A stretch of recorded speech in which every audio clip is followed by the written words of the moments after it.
Hey everyone, hope you're having a good Tuesday morning.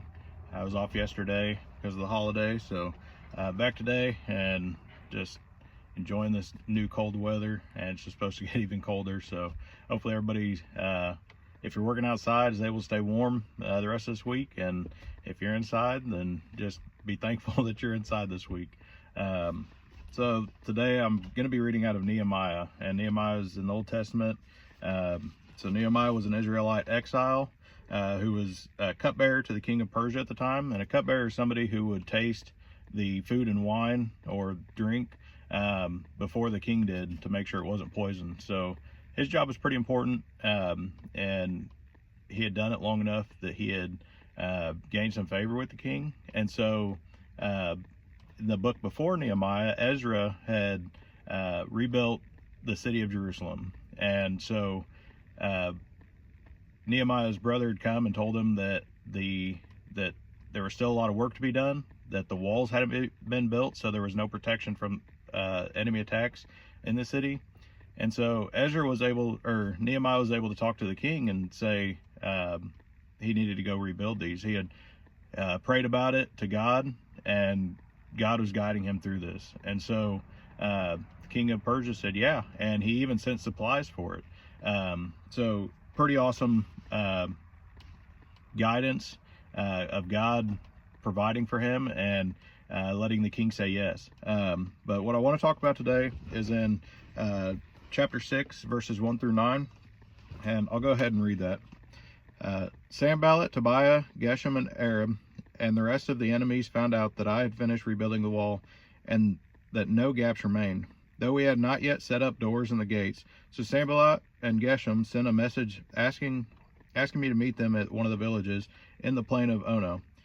But I realized they were plotting to harm me, so I replied by sending this message to them: I am engaged in a great work, so I can't come. Why should I stop working to come and meet with you? 4 times they sent the same message, and each time I gave the same reply. The 5th time, Sanballat's servant came with an open letter in his hand, and this is what it said. There is a rumor among the surrounding nations, and Geshem tells me it is true, that you and the Jews are planning to rebel, and that is why you are building the wall. According to his reports, you plan to be their king. He also reports that you have appointed prophets in Jerusalem to proclaim about you. Look, there is a king in Judah. You can be very sure that this report will get back to the king, so I suggest that you come and talk it over with me. I replied, there is no truth in any part of your story. You are making up the whole thing. They were just trying to intimidate us, imagining that they could discourage us and stop the work, so I continued to work with even greater determination.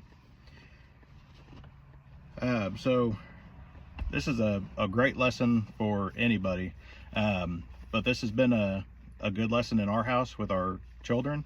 When one of them starts to tell or is telling a lie about another, their natural reaction is to get mad, and they end up yelling and saying that it's not true, and they throw a big fit about it. And I understand why, but we brought this to their attention, saying, hey, look at how he responded. If it's not true, then all you have to say is it's not true. And it helps your witness more when you could just say, I mean, it's not true. Why, when you blow up about it and throw a fit about it, it gets really hard to determine who's lying, who's telling the truth. And so that's been really important for them to understand. So we know that the lies come from Satan. He's the father of lies. And so we know that he's gonna try to make people lie. That's where gossip comes in.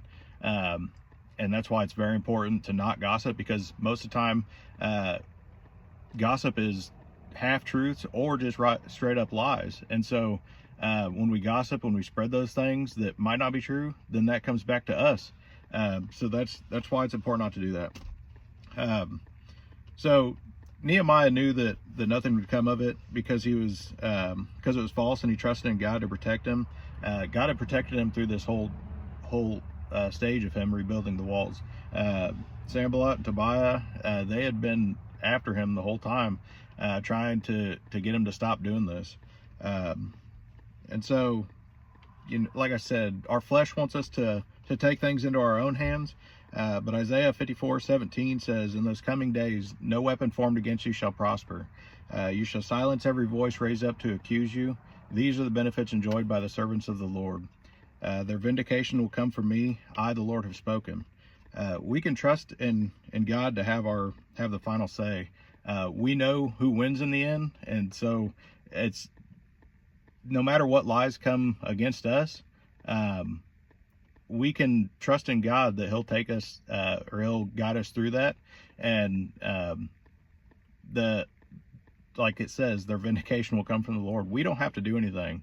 We don't have to try to take vengeance on them. We don't have to try to defend ourselves. You can simply say it's a lie.